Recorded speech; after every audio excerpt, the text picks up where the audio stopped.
ओम श्री गणेशाय नमः।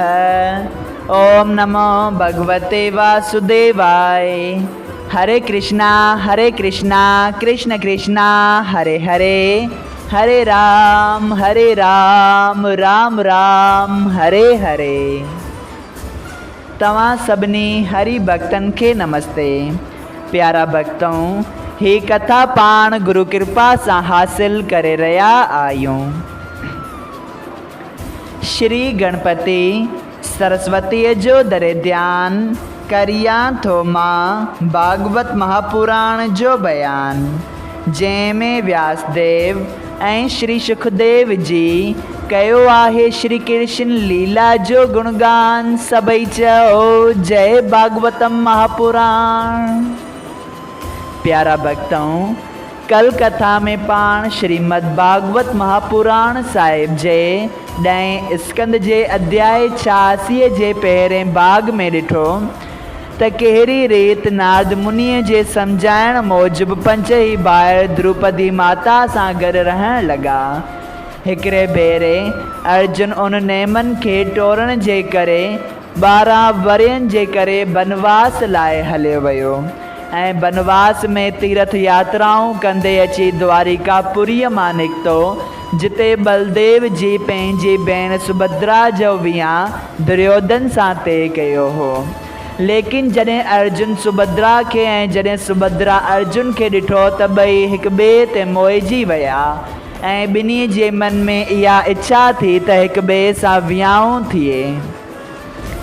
भगवान श्री कृष्ण ॿिन्ही जे मन जी मुराद ॼाणी बलदेव जी इज़त रखण वास्ते पंहिंजे मन जी इच्छा ज़ाहिर न कई ऐं अर्जुन खे सॼी तजवीज़ करे ॿुधाईं त कहिड़ी रीत शिवरात्रीअ जे ॾींहुं कहिड़ो बि वज मिले त हू सुभद्रा खे ज़बरदस्ती श्री कृष्ण भॻवान जे रथ ते चाढ़े खणी वञे ऐं जेको मुक़ाबिलो करण वास्ते अचे त उन सां बि विरण में देर न करे।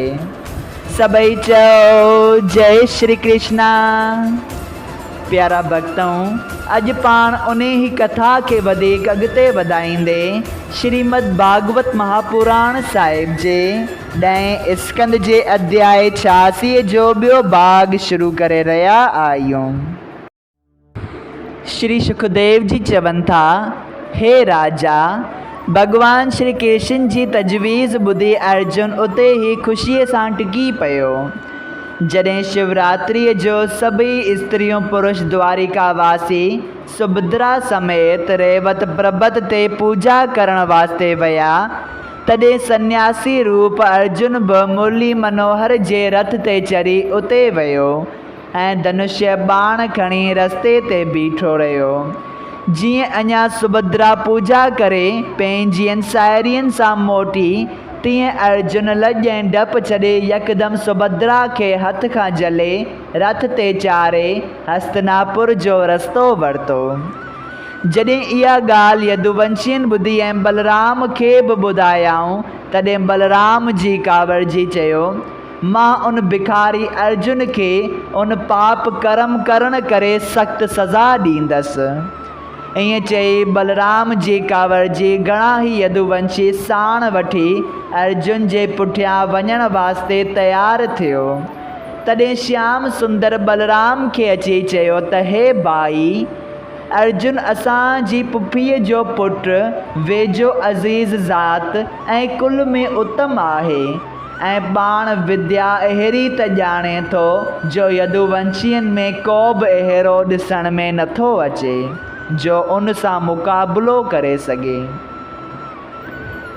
इहो सच आहे त अर्जुन गैर वाजिबी कमु कयो आहे, पर असांखे उन सां विरण वाजिबु न आहे, छो त छोकिरी पंहिंजे ज़ात वारनि खे ॾियणु घुरिजे।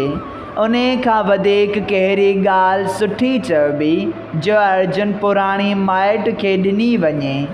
तंहिं करे तव्हां दयाल थी क्रोध खिमिया करे उन ॻाल्हि खे खोटण वाजिबु न ॼाणी ॾाजे जो सामान हस्तिनापुर मोकिले ॾियणु घुरिजे।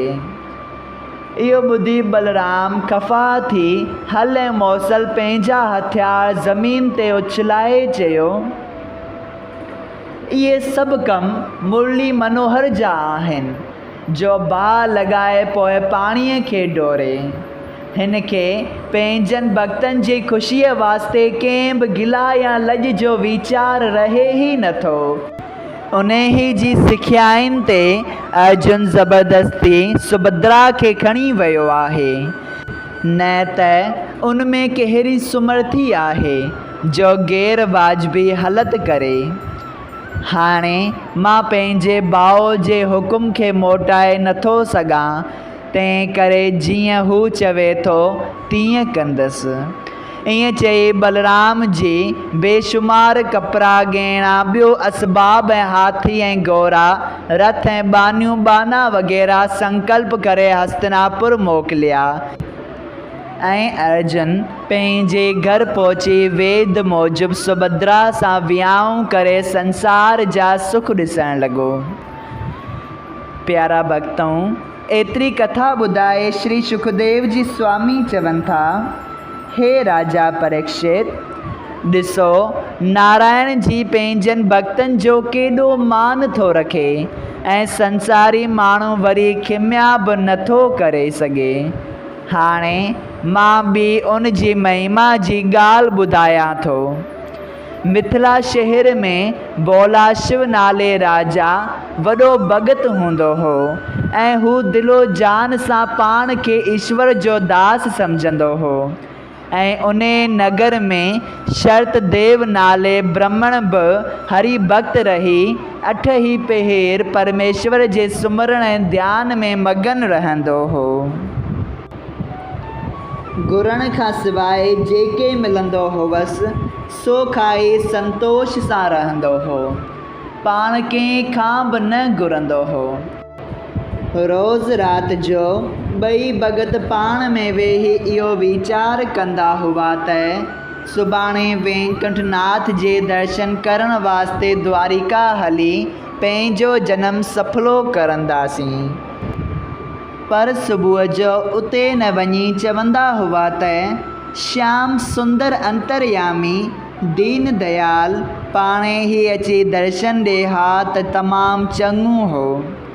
उन्हनि ॿिन्हीअ जी सची प्रीत त्रिभुवन पति ॾिठी तॾहिं हू मूंखे नारद मुनि, वेद व्यास, वशिष्ठ, अगस्त्य मुनि, देवल रकेश्वर, वामदेव, उत्तरा मुनि, पराशर जी ऐं ॿियनि रकेश्वरनि खे पाण सां रथ ते चाढ़े मिथिला नगरीअ ॾांहुं हलियो।